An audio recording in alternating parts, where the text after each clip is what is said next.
కీర్తనల గ్రంథం 59వ అధ్యాయం 16వ వచనం. నీవు నాకు ఎత్తైన కోటగా ఉన్నావు, ఆపద్దినమున నాకు ఆశ్రయముగా ఉన్నావు.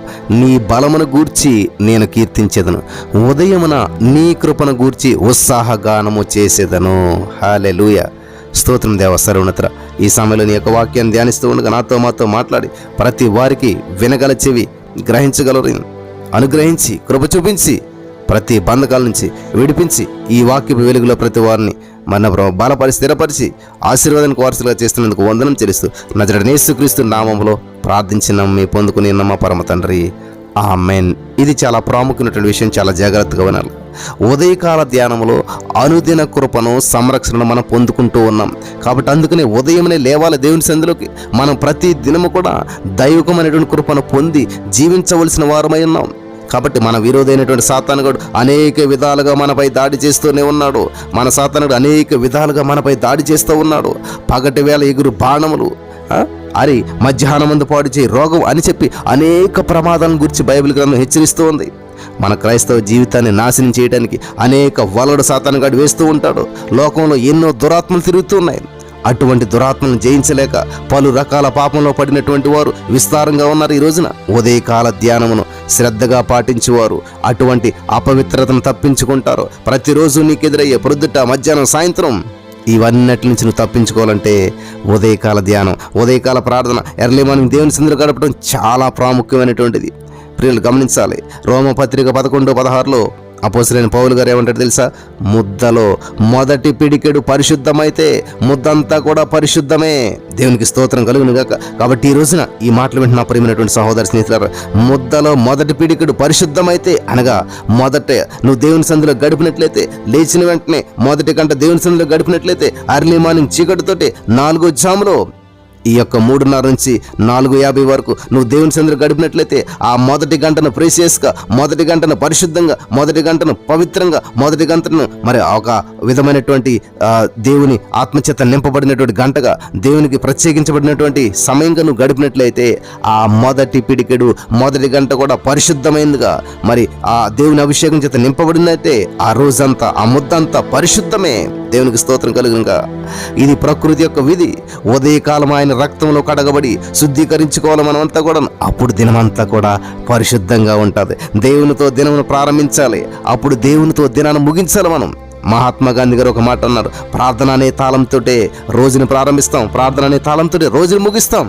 అలాగా మనం క్రైస్తవులైన ప్రతి వారు కూడా ప్రియులారా దినమంతా పరిశుద్ధంగా ఉండాలంటే దేవునితో ప్రతి దినాన్ని మనం ప్రారంభించాలి, దేవునితో ప్రతి దినాన్ని మనం ముగించాలి. మనం ఎన్నాళ్ళు యుద్ధ రంగంలో ఉన్నాం.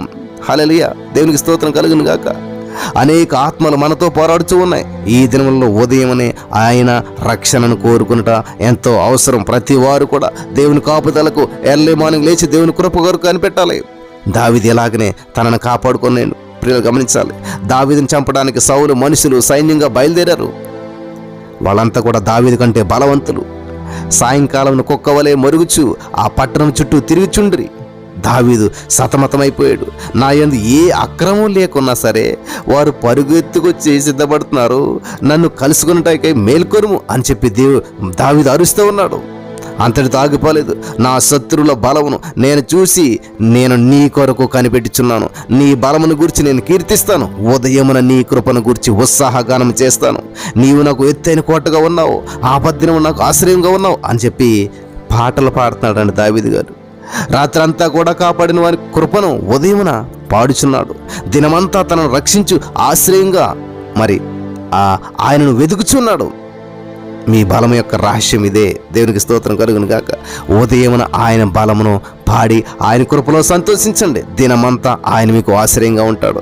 దేవుడు కృప కలిగినటువంటి వాడు. ఆయన వాత్సల్యత ఎడతెగక నిలిచున్నది కాబట్టి మనం నిర్మూలం కాకున్నవారు. అనుదినము కూడా నూతనంగా ఆయనకు వాత్సల్యం పుట్టుచున్నదని చెప్పి బైబిల్ గ్రంథం చెప్తున్నది. విలాపవాక్యములు 3:2-3 మనలను నిర్మూలం కాకుండా కాపాడేది ఆయన కృప, వాత్సల్యతే అని చెప్పి అనుదినము ఉదయమున నూతనంగా పుట్టుచున్నాయంట. దేవునికి స్తోత్రం. సమస్తము కూడా ఆయన కృపను ఎరిగిన మనం ఉదయకాలమున ఆయన కృపను కోరుకునుట సంచయించవచ్చా, అనుమానించవచ్చా? ఖచ్చితంగా ఉదయకాల సమయంలో ఆయన కృపను ఆశ్రయించాలి. లేచిన వెంటనే ఆయన కృపను ఆశ్రయించాలి. దావీదు ఉదయకాలం ఆయన కృప కొరకు కోరుతూ దానిని కీర్తించున్నదే అతని యొక్క విజయం యొక్క రహస్యం. కాబట్టి ఈ రోజున మీ సమస్యల మీద విజయం సాధించాలంటే మీ విజయ రహస్యం ఏంటి తెలుసా? దావీదులాగా మనం కూడా దేవుని కృపను కోరుకోవాలి. దావీదు కూడా దేవుని కృపను కోరుతూ దానిని కీర్తించేవాడు, కృపను కోరుతూ దాన్ని కీర్తించేటువంటి వాడు. హల్లెలూయా. అతని ఉదయకాల ప్రార్థన మీరు వినండి ప్రియులారా. ఏమంటున్నాడు అక్కడ? నీ యందు నేను నమ్మిక ఉంచి ఉన్నాను, ఉదయమున నీ కృపా వార్తను నాకు వినిపించుము, నీ వైపు నా మనస్సు నేనెత్తుకొనిచున్నాను, నేను నడవలసిన మార్గం నాకు తెలియజేయము. దీనిని పాడినప్పుడును అతని చుట్టూ ప్రమాదాలే. ఈ పాట పాడుతున్నప్పుడు చుట్టూ ప్రమాదాలే.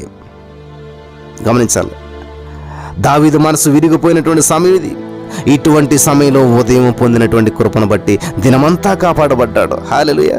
ఉదయకాలమున ప్రభుతో సమయం గడపక ఉండుటే మన ఆధ్యాత్మిక జీవిత అపజయానికి కారణం. ఇది గమనించాలి. అసలు ఎందుకని బ్రదర్ ఆధ్యాత్మికంగా అపజయం పొందుతున్నాం మేము? ఎందుకని బ్రదర్ మా జీవితంలో ప్రతి సమస్యలు ఎదుర్కొంటూ ఉన్నాం, ఏది చేసినా కూడా విఫలమవుతుందంటే ఉదయకాలమున ప్రభుతో సమయం గడపట్లేదు కాబట్టి. ఉదయకాలమున సమయం గడపనటువంటి వారు ప్రభుకి మొదటి సమయం బ్రదర్ మేము లేచిన వెంటనే ప్రార్థన చేసుకుంటాం. ఎప్పుడు 6 గంటలు లేచి చేసుకుంటాం, 7 గంటలు లేచి చేసుకుంటాం. నో, నువ్వు వెళ్ళినప్పుడు నువ్వు వెళ్ళే వరకు ట్రైన్ ఉండదు అక్కడ. ట్రైన్ వచ్చినప్పుడు నువ్వు అక్కడ ఉండాలంతే, బస్సు వచ్చినప్పుడు నువ్వు అక్కడ ఉండాలంతే. అంతేగాని నువ్వు వచ్చినప్పుడు బస్సు రాదు ప్రియులు, గమనించాలి. కాబట్టి ఇక్కడ దేవుని సన్నిధికి నువ్వు నీకు ఇష్టం వచ్చిన సమయం రావటం కాదు, ఆయన ఇచ్చినటువంటి సమయంలో మనం వెళ్ళాలి, ఆయన అనుకున్న సమయంలో మనం ఉండాలి అక్కడ. కాబట్టి ఈ రోజున ఉదయకాలాన్ని యేసుక్రీస్తు ప్రభు వారితో సమయాన్ని గడపటం ఎవరైతే మానేస్తారో అలా గడపకుండా ఉండటమే మన ఆధ్యాత్మికమైనటువంటి ఆ జీవితపు అపజయానికి కారణం. ఉదయాన వికసించు ఆయన కృపను కోరుకోవాలి. దుష్టిని అగ్ని బాణములన్నిటిని తప్పించుకొనటానికి ఆయన యొద్దకు పరిగెత్తుకొని వచ్చి ఆశ్రయం పొందాలమంతా కూడా దినమంతా కూడా ఆయన కృప మనకు సరిపోతుంది. హల్లెలూయా. దేవునికి స్తోత్రం కలుగును గాక.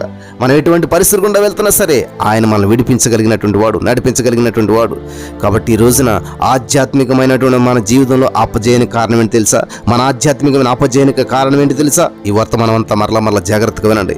ఉదయకాల సమయంలో ప్రభుతో సమయం గడపకపోవటమే, ఉదయకాల సమయంలో దేవుని సన్నిధిలో గడపకపోవటమే మన ఆధ్యాత్మికమైన జీవితానికి పతనానికి కారణం, ఆధ్యాత్మికంగా ఓడిపోవటానికి కారణం, అపజయం ఎదురవటానికి కారణం.